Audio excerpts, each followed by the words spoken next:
Rahis doctor একজন গ্রাম্য doctor. গ্রামের এক প্রান্তের 3 রাস্তার মোড়ে তার ছোট্ট দোকান। এই গ্রাম আর আশেপাশের 2-3 গ্রামের গরিব মানুষের ভরসা এই রহিস ডাক্তার। রহিস ডাক্তারও তার সাধ্যমতো সবার সেবা করে যায়। আজকে সন্ধ্যা থেকেই আকাশ বেশ কালো হয়েছিল, আর এখন শুরু হয়েছে তুমুল বর্ষণ, সাথে ঝোড়ো হাওয়া আর থেমে থেমে বাজ পড়া। রহিস ডাক্তার দোকান বন্ধ করে বাড়ি যাই যাই করেও এই ঝড়ো বৃষ্টিতে আটকে গেছে। ওহ, কি বৃষ্টি রে বাবা! কি বুঝে যে সন্ধ্যার আগে বাড়ি ফিরলাম না।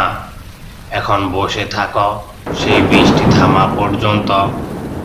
আরো কিছুটা সময় এভাবেই পার হয়ে গেল, কিন্তু বৃষ্টি থামার কোনো নামই নেই। থামবে যে তার কোনো লক্ষণও নেই।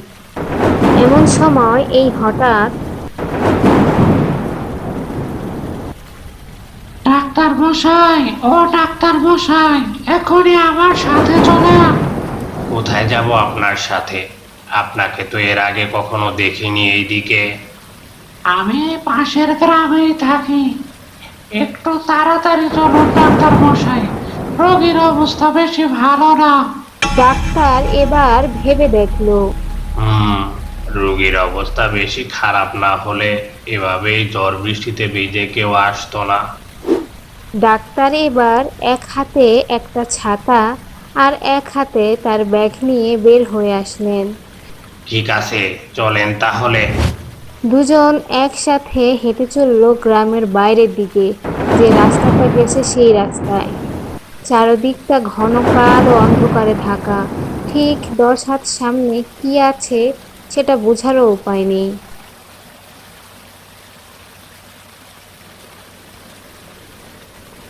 রোগীর সমস্যা কি? সেটা তো বলতে পারছি না, আপনি দেখলেই বুঝতে পারবেন। আবার দুজন নিশ্চুপভাবে হাঁটতে লাগলো। রহিস ডাক্তারের কাছে রাস্তাটা এখন কেমন যেন অচেনা মনে হচ্ছে, অথচ সে এই গ্রামেই বড় হয়ে এখন বৃদ্ধ। এই গ্রাম আর আশেপাশের সব গ্রামই তার চেনা। সে ভাবলো হয়তো ঝড় বৃষ্টি আর অন্ধকারের জন্যই এমন মনে হচ্ছে।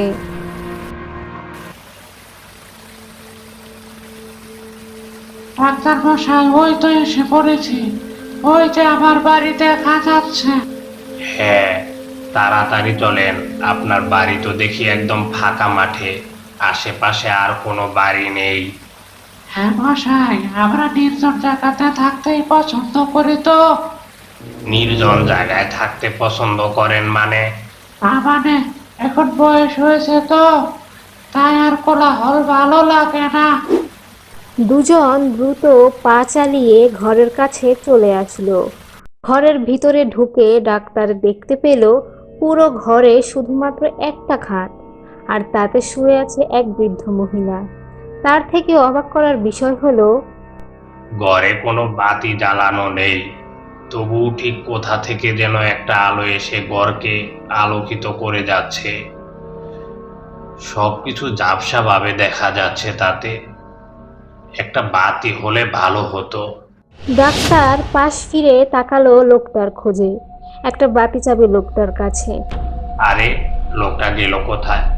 এই তো এখানেই ছিল। এ কি বাতাসে মিলিয়ে গেল নাকি? এই বৃষ্টি বাদলের রাতে যে কি একটা অবস্থা! যাক, তাড়াতাড়ি বাড়ি ফিরতে হবে। আমি আমার কাজ শেষ করি আগে।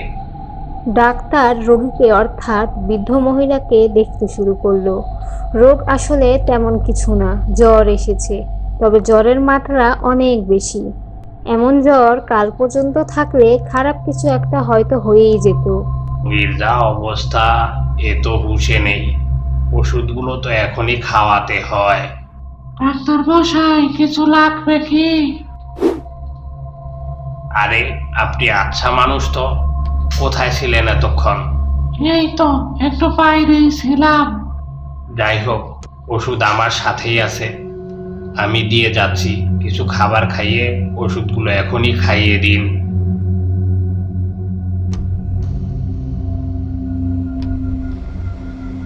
ঠিক আছে ডাক্তার মশাই, চলেন আপনাকে এগিয়ে দিয়ে আসি।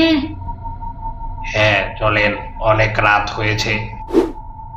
দুজনে ঘরের বাইরে আসলো। বাইরে এখন আর ঝড় বৃষ্টি নেই, তবে দূরে এখনো মেঘ গর্জন করেই চলছে। হঠাৎ ডাক্তারের মনে হলো তার ব্যাগে একটা টর্চ লাইট আছে। হ্যাঁ, সেটা তো তার মনেই নেই। সে তৎক্ষণাৎ লাইট বের করে আলো জ্বালালেন, কিন্তু আলো জ্বালাতেই সাথে সাথে তার সামনের লোকটা বাতাসে মিশে গেল। সাথে একটা ঝোড়ো বাতাস বয়ে গেল আবার। আরে, লোকটা বাতাসে মিশে গেল! এ কি, পেছনে তো গরও নেই। এ তো এক ফাঁকা মাঠ। আমি এতক্ষণ তাহলে কাদের সাথে ছিলাম? ডাক্তার মশাই, ভয় পাবেন না, আপনার কিছু হবে না। আপনি যাতে ভয় না পান, তার জন্যই তো এতক্ষণ অনেক চেষ্টা করেছি, কিন্তু আপনি তো আলোটা জেলেই ভুলটা করলেন। কে কে কে তুমি? ভূত, পিশাচ? আমাকে ছেড়ে দাও, আমাকে মেরো না। আমরা মানুষ না হলেও আমাদেরও তো রোগ হয়, তাই উপায় না পেয়ে আপনাকেই ডেকে আনতে হলো। আপনি ভয় পাবেন না। আমরা মানুষ না, তার মানে সত্যি ভূত, পিশাচ? ডাক্তার আর নিজেকে ঠিক রাখতে পারল না, সে জ্ঞান হারালো।